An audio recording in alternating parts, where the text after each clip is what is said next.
Juke joint is the vernacular term for an informal establishment featuring music, dancing, gambling, and drinking, primarily operated by African American people in the southeastern United States. The term juke is believed to derive from the Gullah word joog, meaning rowdy or disorderly. A juke joint may also be called a barrelhouse. Classic juke joints found, for example, at rural crossroads, catered to the rural workforce that began to emerge after the emancipation.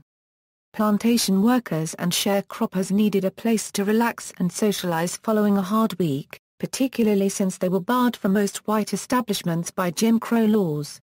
Set up on the outskirts of town, often in ramshackle buildings or private houses, juke joints offered food, drink, dancing and gambling for weary workers. Owners made extra money selling groceries or moonshine to patrons, or providing cheap room and board. History. The origins of juke joints may be the community rooms that were occasionally built on plantations to provide a place for blacks to socialize during slavery. This practice spread to the work camps such as sawmills, turpentine camps and lumber companies in the early 20th century, which built barrel houses and chock houses to be used for drinking and gambling. Although uncommon in populated areas, such places were often seen as necessary to attract workers to sparsely populated areas lacking bars and other social outlets. As well, much like on base officers' clubs, such company-owned joints allowed managers to keep an eye on their underlings. It also ensured that the employees' pay was coming back to the company. Constructed simply like a field hand's shotgun-style dwelling, these may have been the first juke joints. During the Prohibition in the United States, it became common to see squalid independent juke joints at highway crossings and railroad stops. These were almost never called juke joint, but rather were named such as Lone Star, or Colored Cafe. They were often open only on weekends. Juke joints may represent the first private space for blacks.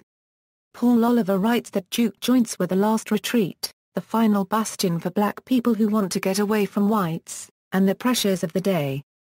Jooks occurred on plantations, and classic juke joints found, for example, at rural crossroads began to emerge after the Emancipation Proclamation. Dancing was done to so-called jigs and reels, to music now thought of as old-timey, or hillbilly. Through the first years of the 20th century, the fiddle was by far the most popular instrument among both white and black Southern musicians. The banjo was popular before guitars became widely available in the 1890s. Juke joint music began with the black folk rags and then the boogie-woogie dance music of the late 1880s or 1890s and became the blues, barrelhouse, and the slow drag dance music of the rural South, often raucous and raunchy good times secular music. Dance forms evolved from ring dances to solo and couples dancing.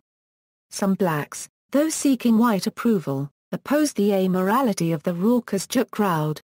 Until the advent of the Victrola and juke boxes, at least one musician was required to provide music for dancing, but as many as 3 musicians would play in jukes.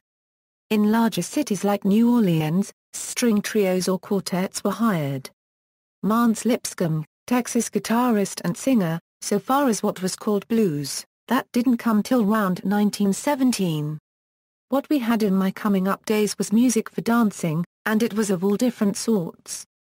Musicians of that time had a degree of versatility that is now extremely rare, and styles were not yet codified and there was a good deal of shading and overlap.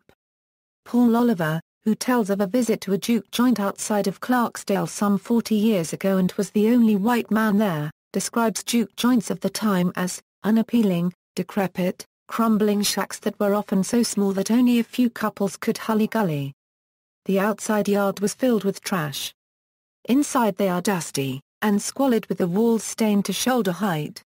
In 1934, anthropologist Zora Neale Hurston made the first formal attempt to describe the juke joint and its cultural role, writing that the Negro jukes are primitive rural counterparts of resort nightclubs, where turpentine workers take their evening relaxation deep in the pine forests. Jukes figure prominently in her studies of African American folklore. Early figures of blues, including Robert Johnson, Son House, Charlie Patton, and countless others, traveled the juke joint circuit, scraping out a living on tips and free meals. While musicians played, patrons enjoyed dances with long heritages in some parts of the African American community, such as the slow drag. Many of the early and historic juke joints have closed over the past decades for a number of socio-economic reasons.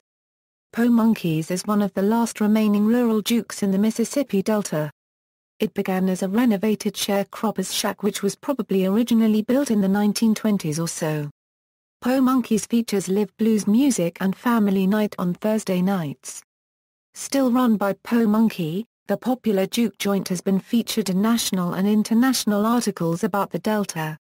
The Blue Front Cafe is a historic old juke joint made of cinder blocks in Bentonia, Mississippi, which played an important role in the development of the blues in Mississippi. It was still in operation as of 2006. Smitty's Red Top Lounge in Clarksdale, Mississippi, is also still operating as of last notice. Juke joints are still a strong part of African American culture in Deep South locations such as the Mississippi Delta, where blues is still the mainstay, although it is now more often featured by disc jockeys and on jukeboxes than by live bands. Urban juke joint. Peter Guralnick describes many Chicago juke joints as corner bars that go by an address and have no name. The musicians and singers perform unannounced and without microphones, ending with little if any applause. Guralnick tells of a visit to a specific juke joint, Florence's, in 1977. In stark contrast to the streets outside, Florence's is dim, and smoke-filled with the music more of an accompaniment to the various business being conducted than the focus of the patron's attention. The sheer funk of all those closely packed together bodies, the shouts and laughter draws his attention. He describes the security measures and buzzer at the door, there having been a shooting there a few years ago. On this particular day Magic Slim was performing with his band, the Teardrops, on a bandstand barely big enough to hold the band. Katrina Hazard Gordon writes that, He Hunky Tonk was the first urban manifestation of the juke, and the name itself later became synonymous with his style of music. Related to the classic blues internal structure, hunky tonk has a tempo that is slightly stepped up. It is rhythmically suited for many African American dances but cites no reference.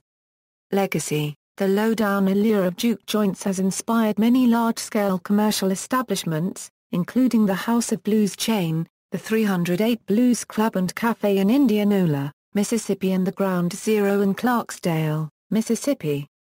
Traditional juke joints, however, are under some pressure from other forms of entertainment, including casinos. 1. Jukes have been celebrated in photos and film. Marion Post Walcott's images of the dilapidated buildings and the pulsing life they contained are among the most famous documentary images of the era. See also: Delta Blues, Junior Cambraw, List of public house topics. References. Further reading: Cobb, Charles E., Jr., Traveling the Blues Highway, National Geographic Magazine, April 1999, v. 195, and 4, Hamilton, Mary Beth, In Search of the Blues. William Ferris. Give My Poor Heart Ease, Voices of the Mississippi Blues, The University of North Carolina Press. ISBN 0-8078-3325-8 ISBN 978-0807833254, William Ferris.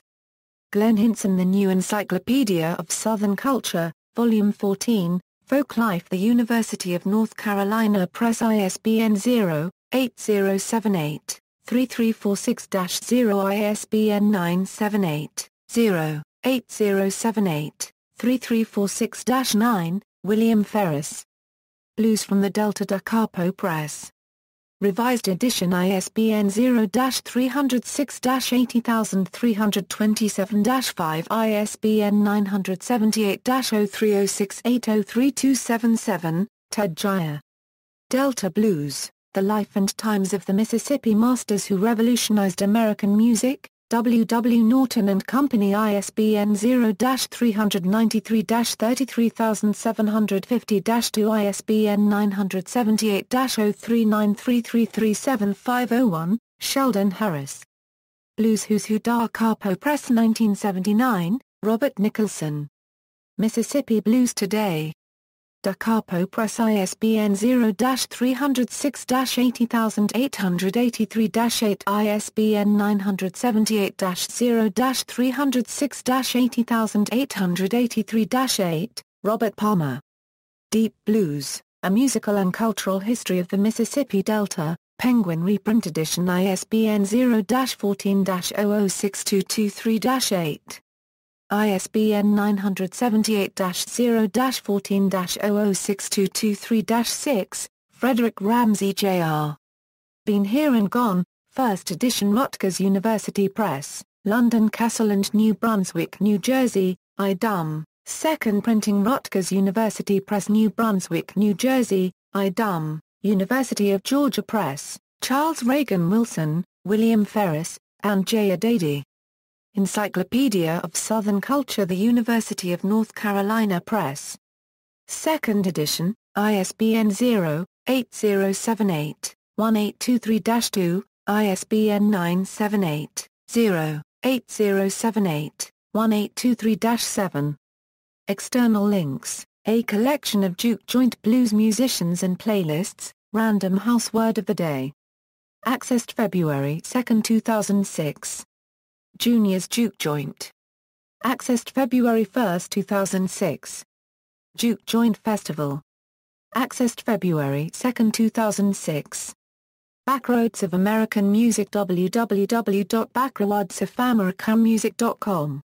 Retrieved June 8, 2008.